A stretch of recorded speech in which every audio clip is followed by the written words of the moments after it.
This screencast is designed to provide the Oligocene and Mesozoic working groups meeting before the International Foram Conference in Bonn, Germany this September, an update on the Foram database plans of the resources at Kronos.org. Currently, we're under a migration effort. We're bringing Kronos.org back up at the Consortium for Ocean Leadership Resources. COL has committed to supporting Kronos.org and allocating my time to its maintenance. COL is also committed to committing resources to evolving Kronos.org into digital assets for use on the JR and for other interested parties. We're also committed, COL is, to federating those data sources such as the Foram resources and others like Neptune and the other timescale databases at Kronos.org into the USIO data resources. This would also give access to USIO data in those particular data graphs. Currently, 3 of the 4 Foram databases have been migrated under the new system. The 4th one has actually already been migrated, but we need to test it and verify that the whole process has gone well. Development effort is currently underway to then move away from the existing portlet-based API that's used now, and that we are migrating migrating from that to a more web standards-based approach. So we will port what we have in place to the new virtual machines hosted at COL.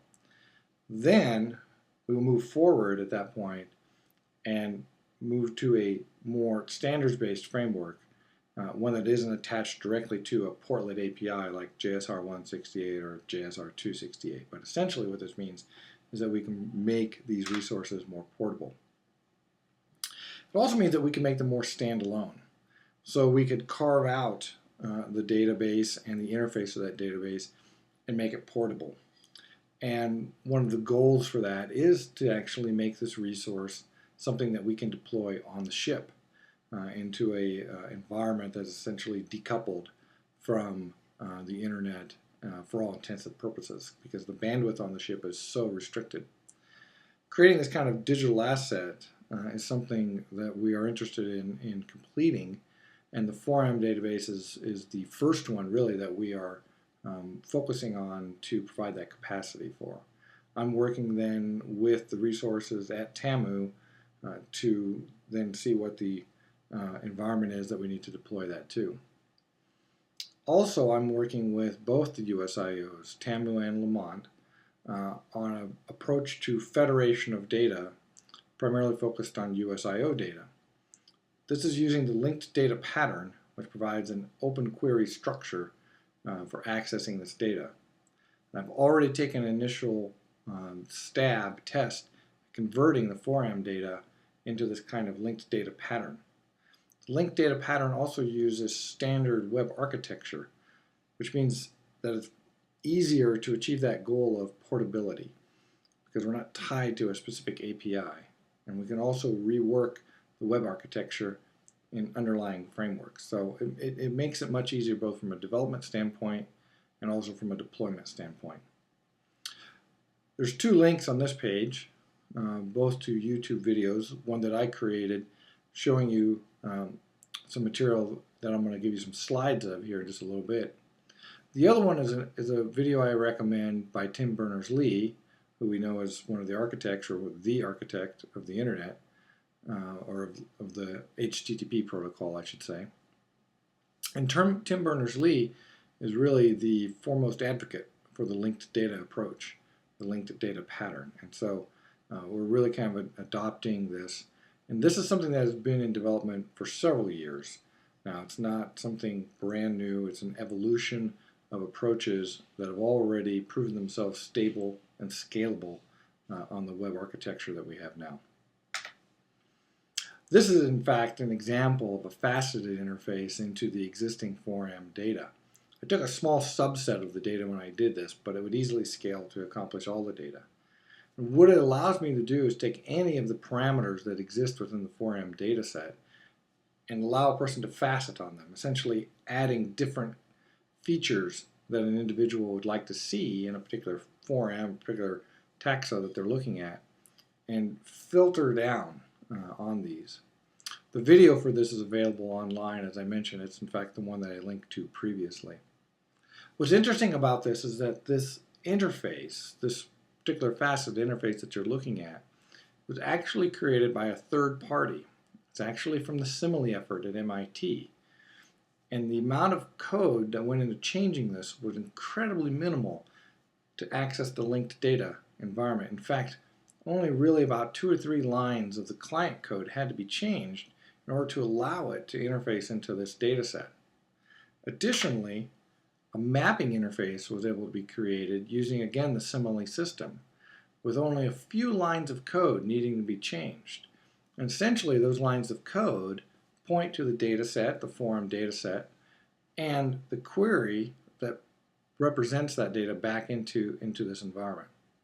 So this is an example of taking an existing third-party client and with very little effort, allowing it to provide both a faceted and mapped-based interface to the data set.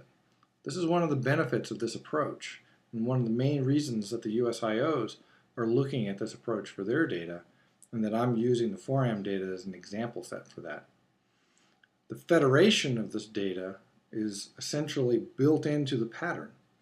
So as Foram data is brought up in this environment, as image data from cores, pathology data, age model data is brought in, we're able to cross-link and cross-reference all these components, allowing seamless navigation back and forth between these two, or n number of data sets. In fact, it is this kind of federation that is one of the primary drivers for this effort. One of the other benefits of this is that we can allow the tags and concepts to act as keys, as though they were keys in a data set. The linked data approach defines a unique ID based on a resolvable URI. Basically what that means is that every text and concept, every Foram concept inside the database will receive a unique identifier that acts not only as the ID for that, but also as the mechanism by which a human or a machine could resolve that information on the net. It also means that that exact URI can be used by other databases, third-party databases, to reference that particular concept. So it means that as the database builds up, the concepts that are in them become internet resolvable keys that other datasets could use as links between these types of concepts. Very analogous to primary keys in a relational database model. It also makes these concepts linkable to other data in the IODP. And so connection to Neptune is one of the things that we will be looking at. In fact, we have plans to use Neptune as a test bed for connecting a direct interface from this environment to a relational database. At present, what we're using are mechanisms to kind of extract, translate, and load the RDF models, which means that we look at the Foram database, we extract the data, create it into a type of model that we can use in this linked data pattern, and move forward from there. So as changes take place to the database, we trigger on those and update the RDF graph. The RDF graph is simply just the data model that we use to expose into the linked data environment. Neptune we'll be using as an example of a live connection to the database. And of course, one of the key things that we could do with that then is connect into the taxonomic data. It means that we can also begin to look at linking taxon to sites, to core, to section, to lithology, to age models, as I mentioned. In fact, locating and cross-referencing these keys within these federated data graphs is one of the key things that the USIOs are looking at now. So not only does the linked data pattern give us the ability to link and cross-reference to a range of data inside the USIOs, and also data that already exists within Chronos, such as the timescales and others. But of course, as I mentioned, allows us to connect to third parties as well. It also exposes the data so that any third party can incorporate it into their website or into their clients, this kind of mashable data capacity, because the query interface into the data is completely open and completely exposed. In fact, when we expose the data through this, while we would still provide a web-based forms-like interface for querying, By default, we also have the ability to allow anyone to create a queryable interface into the data so they can search on parameters they're choosing and extract the parameters that are of interest to them. This works very well for tools developers because they can structure the query based on the input that they have and extract only those elements that are of interest to them. Applications like GeoMap app, CoreWall, CoreRef, or others might use this type of an approach. We have complete control over the data and the access to the data. So just because it's in linked data doesn't mean it's completely open. We still have the type of fine-grained control over that data that we have in the current environment. It also means that this data then can be pulled and mixed into other data graphs. This is very powerful because it allows people to extract data from these sources and incorporate them into their own. However, because the data is referenced by these resolvable URIs, and the resolvable URIs have distinctive addresses in them, we maintain provenance of the data. Any reference to that primary key by default provides an exact link to the canonical source of that data, so that someone looking at it, even if they find it at another site, can place it into their application or to a website and be returned to the authoritative source for that information. Maintaining this provenance, of course, is very important to the USIOs for their own data and for this data set as well.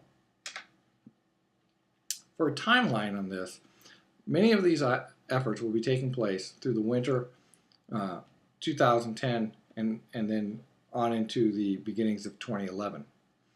Right now, we've been doing about 6 months of testing on this linked data effort, pulling data from Janus, from the log data, from other sources in the USIOs, as well as the ported Kronos.org site. And we've been doing tests to see how querying into this data works. Additionally, in collaboration with others such as Chris Jenkins and others, we've been creating vocabularies that allow us to search on concepts and cross-reference concepts in this environment as well. So these types of taxonomies into these data sets and thesaurus type interfaces and branching down on concepts is something else that's being conducted both by the USIOs and also by IODP-MI under the status effort. I'll also be working then during this time with tool developers, as I mentioned, CoreWall, GeoMap app, and CoreRef, to get the tool developer and tool community perspective on how to access this type of data. Again, one of the nice things about the approach that we're taking with this data is it's rather liberating. Currently with the JSR 168 portlet environment, all the interfaces essentially have to come to that environment. And linking out into other resources and other tools has required us essentially work around that API. And that's both time consuming, it's cumbersome, and it leads itself to errors. The linked data approach by default allows this type of federation of data.